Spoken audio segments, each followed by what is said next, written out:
Today's episode is brought to you by Security Financial Management. Ooh, welcome back to Best Advice Podcast, guys. I'm your host, Rob Lovaglio, here as always with Fatz Jacks and Frank Lovaglio. Gentlemen, what's cracking today, boys? What's crack-a-lacking? Cracking, baby. We're cracking. He left the lacking out. Yeah. We're lacking on the cracking. Yeah, Sunday we watched a lot of football yesterday. Ate a lot of Yeah. wings. I'm a little grogger this morning. I like it. We might have to switch it up a bit. Yeah. You have a good weekend, Austin Jacks? It was a good weekend, Frankie. Good stuff. All right, let's jump into it with some positive energy. We call this Give Me Something Good. Hey, give me something good. Today, we're going to do some discussing on just self-reflection that researchers now show as a science-backed solution to provide clarity of self-worth, right? So when I initially think of like self-reflection, I think of like getting in an argument with one of my like siblings and my mom going, go look in the mirror, figure out what you did wrong, you apologize for that, and you come together and you're going to make up. Right?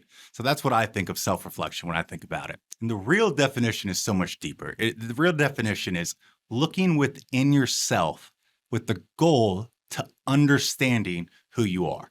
So there's studies in the Journal of Psychology that shows that every student that had time set aside for self-reflection had a higher satisfaction of life and mental well-being. I saw another article published in Sleep that claims that self-reflection is now a viable treatment option for adults with chronic insomnia. So it actually is going to make you sleep better. So with that being said, I'm going to give you guys a challenge, right? To answer 4 questions by yourself in a room by yourself. And I think it's going to give you some peace or direction. 1. If money and status was not an object, what would you be doing? 2. If I was less afraid of other people's opinions, what would I say? 3.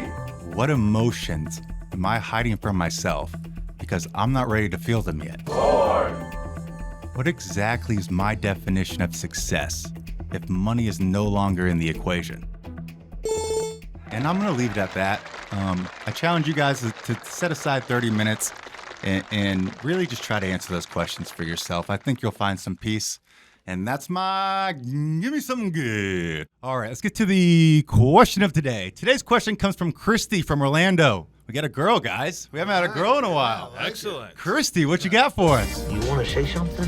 Hey guys, Christy's question is, I sold a piece of property for a profit this year and I'm worried about the tax implications. Is there anything I can do before the end of the year to reduce those taxes? All right, thank you, Christy. Dad, why don't you take this one over? Yeah, I'll grab that one this morning. I'm feeling pretty fired up. What a shocker. He is fired up. So let's just say that you have a piece of property and you basically paid $500,000 for that piece of property. And just for purposes of the discussion, you put $50,000 in reasonable repairs. So you have now $550,000 in this piece of property you bought.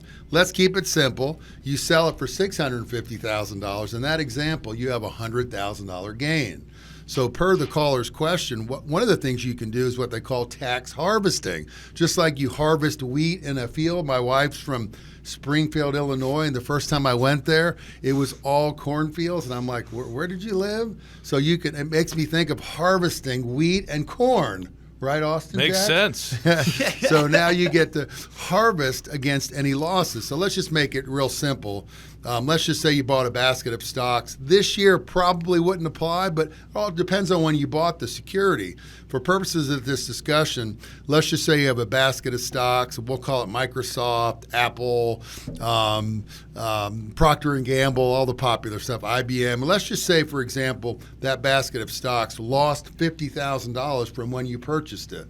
Now, you have $100,000 in gains per what we said about the real estate. You can look at an entire portfolio and say, my real estate really did really well, but I want to harvest some losses. You can look at all your stock portfolio and say, wait a minute, I found a basket of stocks I bought 4 years ago that now is at a $50,000 loss in this example.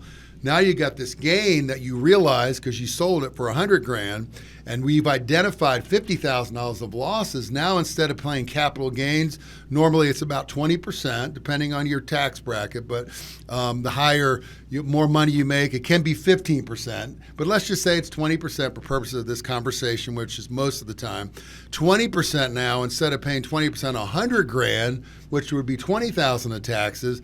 Because we harvested that loss of $50,000, now it's only $10,000 of taxes. What do you think about that, Austin? I think it makes sense. Yeah. I mean, simply put, it's netting out your gains versus your losses. So, if you're able to minimize those gains with some losses, it really is efficient from a tax perspective. It saves you money on taxes, and I think most people don't like paying a lot of taxes. The other thing I wanted you to add, Austin, because once I get going, I get excited. The $3,000 carryover. Let's talk about that carryover. A lot of people don't realize about that. So the carryover is basically if you have losses that you carried forward, didn't use them in 1 year. Let's say that you finished the year at a net loss. You netted losses versus gains, and you carried forward losses of $10,000. So you had $10,000 of loss. You can use that against future gains, but also it can offset $3,000 worth of ordinary income. So, that's right. Yeah, it's not a ton of income offset, but it's really nice. Sometimes if you've had a tough year, you can carry forward losses to offset future gains. So you have options. Correct. You have options. All right, Christy, I hope that helps. Remember, folks, the secret to wealth is not what you earn, it's what you keep. Happy days, everybody. This podcast is for entertainment and educational purposes only and is not intended as personal financial advice. Before making any financial decision, please do your own research and consult a financial advisor as needed. If you have a question for the guys, email podcast@bestadvicepodcastguys.com.